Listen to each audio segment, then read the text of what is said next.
Friends, how are you doing. आज हम करने वाले हैं सीबीएसई 2025 पेपर सॉल्विंग की सीरीज में क्वेश्चन नंबर 15। हमने इससे पहले बहुत सारे क्वेश्चन सॉल्व किए हैं, डिफरेंट एमसीक्यू सॉल्व किए हैं। अगर आपको ये सीखना है कि बेस्ट तरीके से पेपर कैसे सॉल्व होता है, पेपर में हम क्वेश्चन को कैसे अटेम्प्ट करेंगे, अकाउंट्स के अंदर कौन कौन सी चीज़ें इंपॉर्टेंट है, तो आपको डिस्क्रिप्शन में जो लिंक दे रखा है उस पर जाना है और पूरी प्लेलिस्ट को आपको देखना। आज हम सोल्व करने वाले हैं question number 15। Question number 15 A, debenture on which a company does not give any undertaking or the repayment of money borrowed are called. Four आपको ऑप्शंस दे रखे हैं: bearer debenture, secure debenture, perpetual debenture and registered debenture. तो ये चारों debenture आपके सामने लिखे हुए हैं, ए बी सी डी। अब हम देख लेते हैं इन चारों का मतलब क्या होता है। सबसे पहले हमारे पास बेरर डिबेंचर। बेरर डिबेंचर और रजिस्टर्ड डिबेंचर जो होते हैं, यानी ऑप्शन नंबर ए और ऑप्शन नंबर डी, वो एक दूसरे का अपोजिट है, यानी हम इन दोनों को हमें साथ में ही समझना होगा। तो रजिस्टर्ड डिबेंचर का मतलब ये होता है कि जब एक कंपनी डिबेंचर को इशू करती है तो वो किसके पास है, उसका डिबेंचर होल्डर कौन है, उसका पूरा रिकॉर्ड कंपनी मेंटेन करती है। अगर उस डिबेंचर होल्डर को उस डिबेंचर को किसी और को सेल करना है तो पहले कंपनी को बताना पड़ेगा, कंपनी को इन्फॉर्मेशन देनी होगी और कंपनी उसके ओनर को अपडेट करेगी। यानी कंपनी एक डिबेंचर का रजिस्टर्ड मेंटेन करती है जहाँ सारे डिबेंचर होल्डर का नाम हो। तो ऐसे डिबेंचर को हम रजिस्टर्ड डिबेंचर बोलते हैं। और उसका अपोजिट होता है बेरर डिबेंचर। बेरर डिबेंचर क्या होता है? जिसके अंदर डिबेंचर से रिलेटेड कोई भी रिकॉर्ड कंपनी मेंटेन नहीं करती। हाँ, उसने इशू किया है लेकिन डिबेंचर होल्डर कौन है उसका रिकॉर्ड नहीं करता। यानी जिसके पास डिबेंचर होगा उसी के पास वो ओनरशिप चली जाएगी। डिबेंचर आपके पास है तो आप ही उसके ओनर। जैसा कि अगर समझ लो कि आपके पास अगर 500 का नोट है तो 500 का नोट पे कोई आपका नाम नहीं लिखा है, ना आरबीआई में आपका नाम लिखा हुआ है। आपके पास नोट है तो वो आपका है। आपने नोट किसी दूसरे शॉप वाले को दे दिया तो वो उसका हो गया, उसने अपने फ्रेंड को दे दिया तो वो उसका हो गया। यानी जिसके पास बेरर डिबेंचर होंगे वही उसका ओनर होगा, उसी को इंटरेस्ट मिलेगा, तो उसको हम बोलते हैं बेरर डिबेंचर। इसके बाद है secured and perpetual debenture. Secured debenture क्या होता है? वो डिबेंचर जिसके अगेंस्ट कंपनी ने कोई सिक्योरिटी दे रखी है।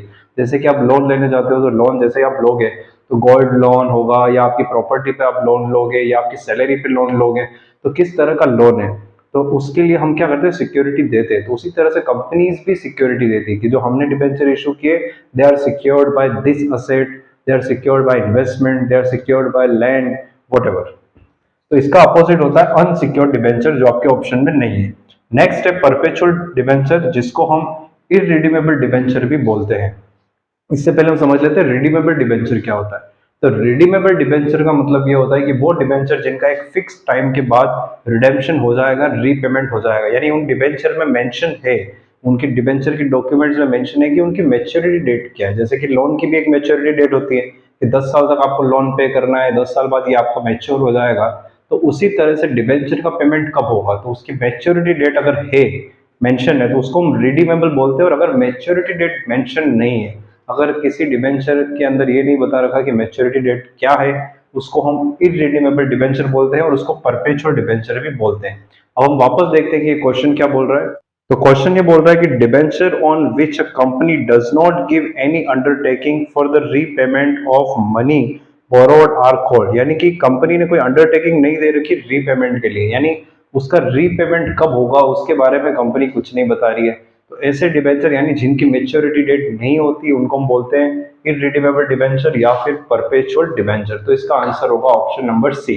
Option number 15 B. 15 बी में क्या बोल रहा है आप देखिए अपनी स्क्रीन पे।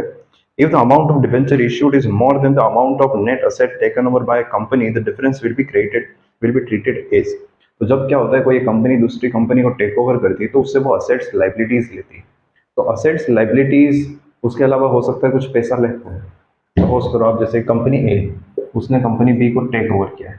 कंपनी बी की जो नेट वर्थ है, यानी इसकी जो टोटल कीमत है, इसकी जो वैल्यू है, नेट वैल्यू, नेट वर्थ, वो 10 CR है। और अब ए हो सकता है, दो ऑप्शन है यहाँ पर। ऑप्शन ए कि ए इसको 12 CR दे रहा है, इन दोनों की डील जो हुई है वो 12 करोड़ में हुई है। और दूसरा ऑप्शन ये है कि हो सकता है वो 9 CR दे रहा हो, इन दोनों की डील जो हुई है वो 9 करोड़ में। तो बी के परस्पेक्टिव से जब अपन सोचते हैं तो जब 12 CR मिल रहे हैं तो यहाँ पर 2 CR का प्रॉफिट है ना, क्योंकि नेटवर्थ तो भाई आपकी सिर्फ 10 करोड़ है, मिल रहा है आपको 12 करोड़। और जब 9 करोड़ मिल रहे हैं तो 1 CR जो है हमारा लॉस है। अब हम देखते हैं ए के पर्सपेक्टिव से। तो ए जब 2 करोड़ एक्स्ट्रा दे रहा है तो वो किस चीज़ के दे रहा है? भाई इसके लिए तो प्रॉफिट है, लेकिन ए के लिए तो वो लॉस है। अब ए जो 2 करोड़ एक्स्ट्रा दे रहा है वो क्या अकाउंट करेगा, भाई मैं 2 करोड़ क्यों एक्स्ट्रा दे रहा हूँ? तो वो जो एक्स्ट्रा पैसा है वो कंसिडर किया जाएगा गुडविल। वो ए ये कंसिडर करेगा कि जो मैं एक्स्ट्रा 2 करोड़ दे रहा हूँ वो मेरे लिए गुडविल का पैसा दे रहा हूँ, क्योंकि उस कंपनी की गुडविल बहुत अच्छी है तो हमने 2 करोड़ ज़्यादा दिए। दूसरी चीज़, ए अगर 9 करोड़ ही दे रहा है तो ए के लिए तो प्रॉफिट हो गया, क्योंकि उसे 10 करोड़ की चीज़ें मिल रही है, बट उसे 9 CR ही दे रहा है। तो 1 करोड़ का जो प्रॉफिट है वो कहाँ पे ट्रांसफर कर देगा? वो कैपिटल रिजर्व में ट्रांसफर कर देगा। तो अब यहाँ पे आपको किसके पर्सपेक्टिव से सोचना है? जो टेक ओवर कर रहा है। तो टेक ओवर जब कर रहा है तो वो अगर ज़्यादा पेमेंट कर रहा है नेटवर्थ से, तो वो गुडविल है उसके लिए, गुडविल का पैसा दे रहा है, गुडविल में ट्रांसफर होगा। और अगर वो कम पेमेंट कर रहा है तो वो क्या करेगा? कैपिटल रिजर्व में प्रॉफिट को अपने ट्रांसफर कर देगा, क्योंकि ये लॉस जो है वो लॉस बी का है।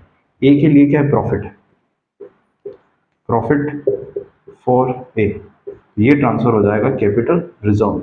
और यहाँ पर 2 करोड़ जो इसका लॉस हो रहा है वो गुडविल का पैसा कंसिडर किया जाएगा। तो अब हम देख लेते हैं हमारे पास क्या क्या ऑप्शन है। तो हमारे पास ऑप्शन है, option number A capital reserve, option number B goodwill, option number C purchase consideration, option number D general reserve.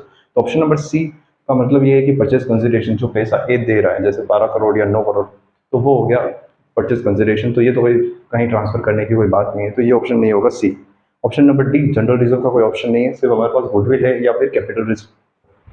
तो ऑप्शन नंबर ए हो सकता है, बी हो सकता है। अब ये क्या बोल रहा है? इसमें बोल रहा था कि डिबेंचर जो हमने इशू किए that is more than the amount of net asset, net asset से ज्यादा, यानी नेट वर्थ से। कौन सी बात कर रहा हूँ मैं? ऑप्शन नंबर ए पे 10 करोड़ के बदले हमने 12 करोड़ दी।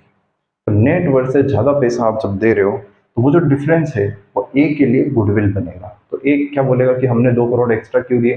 क्योंकि हमने गुडविल भी परचेज की। तो ये आंसर होगा इसका ऑप्शन नंबर बी गुडविल।